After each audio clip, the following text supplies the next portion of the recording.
Ada kalau boleh tahu namanya siapa ya? Nama saya Om Yudin, Pak. Oh ini kalau dipanggil sama teman-temannya itu biasanya panggilnya namanya siapa? Biasanya sih Wahyu, tapi kalau untuk teman-teman pria juga masuk. Ah, iya, iya. Kalau bapak panggil Wahyu aja nggak apa-apa ya? Nggak apa-apa. Jadi Wahyu kan alih nama bapak Abdul Nazri, mulai bapak dipanggil Wahyu Abdul, dari juga dipanggil lagi. Iya, baik, Pak.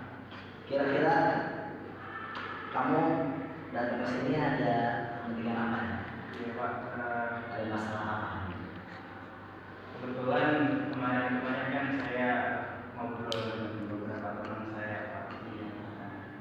Kita bahas tentang ada beberapa yang kita bahas, tapi teman saya itu dia nggak begitu paham dengan apa yang saya jelaskan, gitu. Makanya teman saya itu merekomendasiin buat ke bapak, makanya tadi saya hubungi. Oh iya. Saya mohon maaf ya Pak, jadi nggak ganggu waktunya Iya, nih. nggak apa-apa. Tapi sebelum kita melakukan konseling ini, kira-kira ada orang yang tahu nggak bapak itu konseling? Konseling.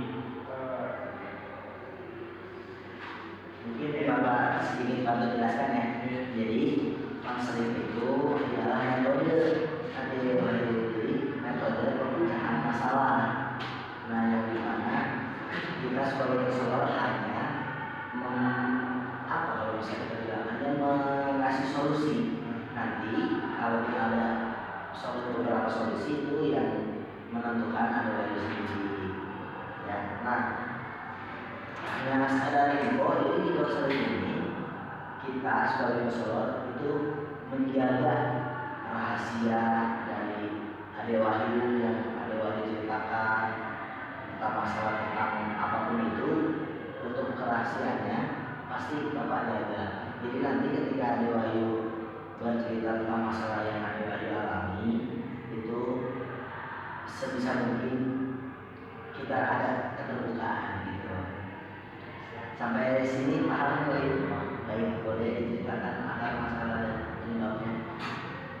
Jadi gini Pak, akhir-akhir ini tuh kadang saya merasa gelisah tentang apa ya? Mungkin tepatnya masa depan mungkin kali ya Pak. Ya, jadi terkadang orang tua, teman dan beberapa lingkungan gitu kan, punya ekspektasi tinggi terkadang ke saya pribadi gitu kan. Kadang kalau orang tua mungkin ya orang tua adalah dia tuh benar-benar mempercayakan tentang masa depan saya, dan dia juga misalnya benar-benar yakin bahwasanya masa depan saya itu apa ya bakal terlihat gitu dibanding dengan adik-adik atau orang yang lain. Nah kalau di teman-teman atau di lingkungan, kadang mereka tuh datang ke saya tuh kayak datang, enak ya lu masa depan udah terlihat, enak ya lu masa depan udah tertata hari ini gini. Tapi kan pada faktanya kita yang menjalani gitu ya Pak, itu apa yang mereka ucapkan itu nggak sesuai, dan kadang ketika apa ya lingkungan atau orang tua berekspektasi seperti itu, saya malah jadi ada kekhawatiran bahwasanya nanti masa depan saya malah lebih buruk dibanding yang lain. Jadi gara-gara ya, tapi mungkin dari obrolan kemarin itu jadi malah bikin saya malah tertekan, pusing juga gitu kan. Ada kekhawatiran Pak. Jadi gara-gara kekhawatiran itu tidur pun saya jadi terganggu, kerja pun jadi nggak bisa konsentrasi. Ini sulit lah Pak.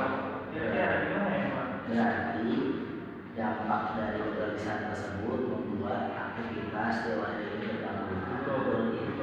Sebelumnya kalau bapak boleh tahu, Dewa itu membuat jadwal aktivitas sehari-hari atau enggak ya?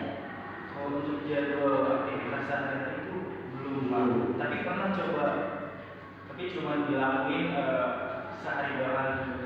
Nah, mungkin kalau ada Wahyu membuat jadwal dari setiap hari per jadwal kita itu dapat berpotensi besar untuk menunjang target yang kita capai. Karena kan ini permasalahannya dari tuntutan keluarga ya, tuntutan dari orang tua,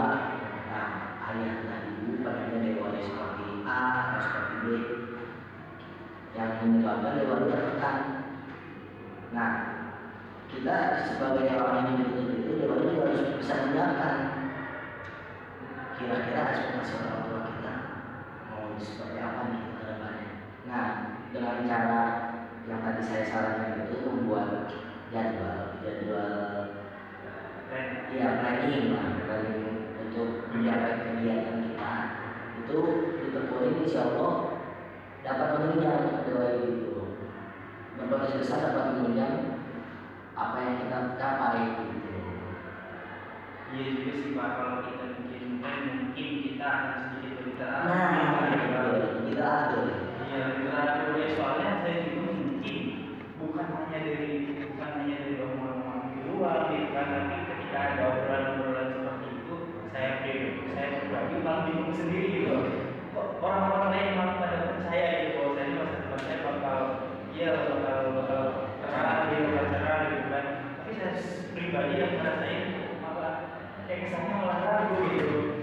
Saya itu bukan yang nggak mau gitu kan, apa yang dikatakan orang tua atau lingkungan teman-teman gitu menjadi kenyataan. Saya bukan nggak mau, saya mau gitu, tapi tapi saya juga sih Pak, mungkin bisa saya coba nanti.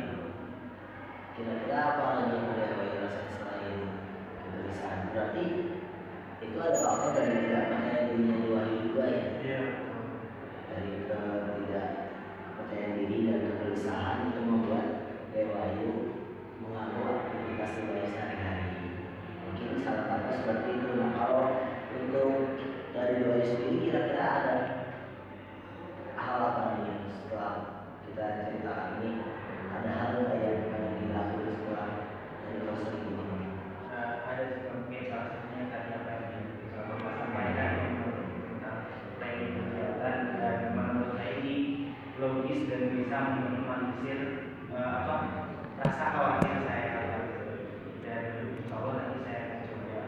Dan mungkin saya juga sebetulnya apa ya Pak, pernah dengar Pak dengan apa yang Bapak sampaikan ini, ternyata apa yang Bapak sampaikan ini dilakukan juga oleh orang-orang hebat. Saya baru ingat lagi sekarang Pak, yang lama saya nggak dari dulu ya begini. Ya luar biasa. Paling insya Allah nanti bakal saya coba, bakal saya lakuin dan kayaknya hal itu cocok juga buat saya sih untuk kondisi saya saat ini. Berarti masih di wahyu sekarang sudah ketemu jalan keluarnya, pesan Bapak kalau kita ingin menjadi sukses seperti istiqomah. Iya. Iya. Yang penting istiqomah ya. Nanti kalau setelah berjalan muslim yang kita lakukan, kalau Dewa ingin mampir di sini lagi, Bapak jangan suka ya Dewa ya. Ya. Hadir Pak Dewa